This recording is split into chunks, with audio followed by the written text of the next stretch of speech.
Good morning, guys. I'm playing around with my DJI Osmo 360. Now, I know.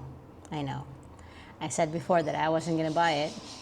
In fact, I bought it twice and returned it twice, mainly because I wasn't keen on the editing part of it. But I have since found some videos that would, I suppose, help me learn how to do it right and do it quick. So I thought I'd give it a go. It's Black Friday sale, so I got it for almost $220 less than what it normally sells here for in Australia. So usual retail price is $789, and I got it from Amazon at $569. And on the same one, and I'm gonna put in the unboxing part of it on this video. So I got the standard combo for the Osmo 360 because I've got a lot of accessories already, but I did get the Tersley lens guard. And when you do get a lens guard, make sure that you turn on the lens guard function in the settings so that it doesn't like warp or do anything funny. But the other thing that I bought with it were the bike mounts. So it came with two double-ended clamps and this selfie stick here, which it really looks like the actual selfie stick that comes with the normal or the adventure combo, except it doesn't come with that what do you call that, with that magnetic mount. But that's fine because I've got this from Neewer, which is a magnetic mount that you can put on any surface. But if you don't want to do that, you can also take off this bit here so that it exposes the 1/4-inch thread, and you can then attach it to any selfie stick that you have. And the beauty of it is that it's got a ball head. Now, I have tried this, and it is like the diameter is small enough that it is completely hidden when the Osmo 360 does its stitching, and so it's still invisible in that sense, as long as you've got the ball head itself perfectly straight, which is a challenge sometimes. Anyways, I went out this morning to fly my Mini 3 Pro because I am contemplating on selling it, and because I haven't really used it. It's not as much fun as the DJI Neo 2 that I've tested, so I think I'm going to sell the Mini 3 Pro and keep the Neo 2, or return the Neo 2 and get the DJI Flip. I don't know. I'm torn. Or maybe not buy any drone at all, because there are so many restrictions here in Sydney that I barely have anywhere to fly it in anyway. So, yeah. All right. Well, I'll take you out with me, and we'll play around a little bit.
All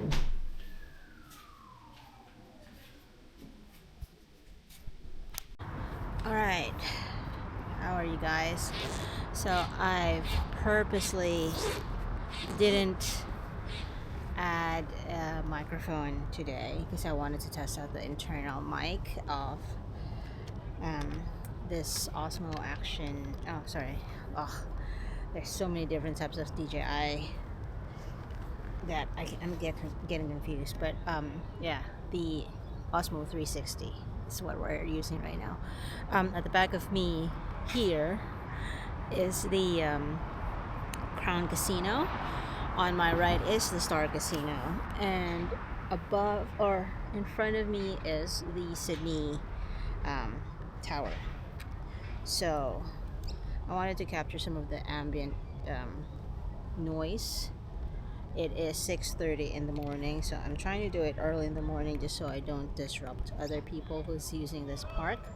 There's really not much going on at the moment, just some birds in the park, some dude who's making some weird noise, and a couple of workers putting up what I think is a tent for an event. So yeah, and I've got my Mini 3 Pro with me right now. I haven't used it in ages. Just thought I'd, because I'm contemplating on buying the DJI Flip or the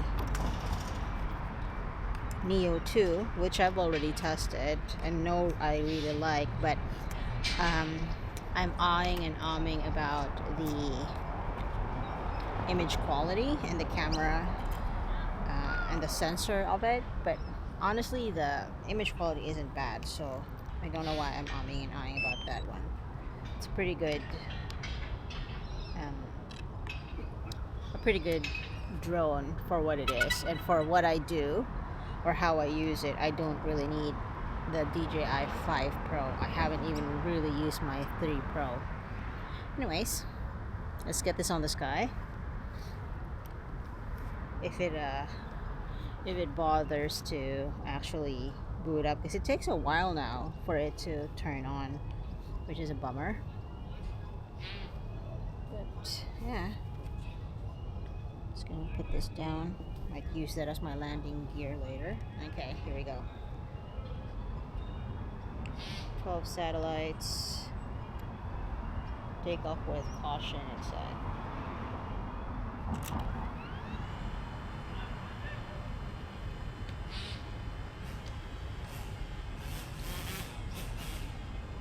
It says it's in flight, but it's not. There we go.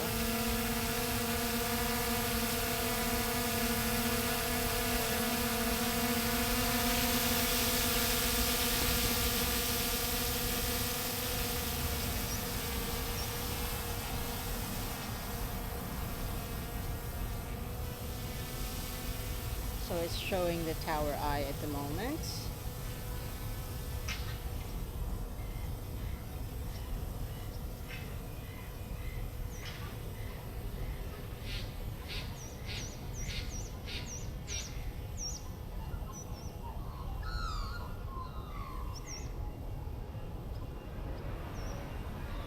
I'm going to turn it around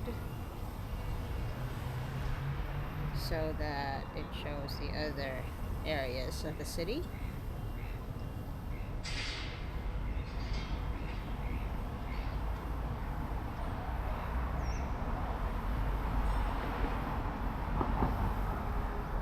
And yes, I'm telling you because I'm going to overlay the video later on.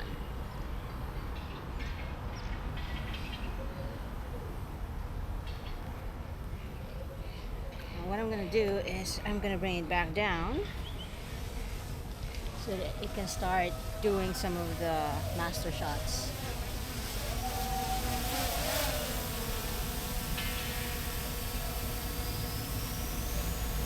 Move it forward first.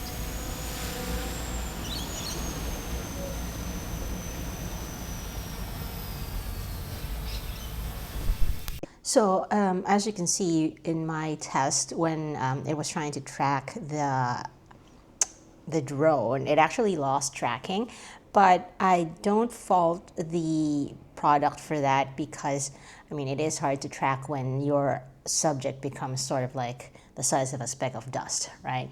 But yeah, it changed to the bird, but it did it again a second time, and it wasn't even like that far away. Like you can see the actual drone, but if the movement is too fast, it has difficulty tracking the subject. Obviously, this tracking is done through the Studio app, right?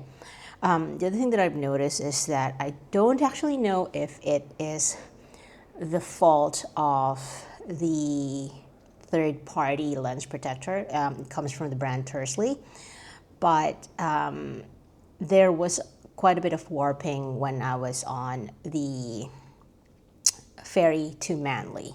So, and that created some kind of like a weird form on the like sort of the horizon. So I'm not sure if it's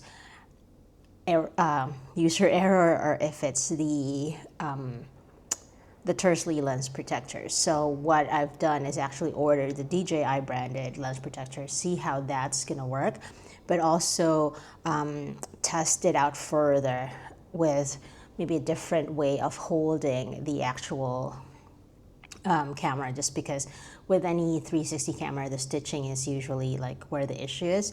So I'm gonna test that out further and give you an update at a later stage when I've done sort of like a long-term review of having this for a couple of weeks. So I'll do that. But in the meantime, that's my thoughts on the 360.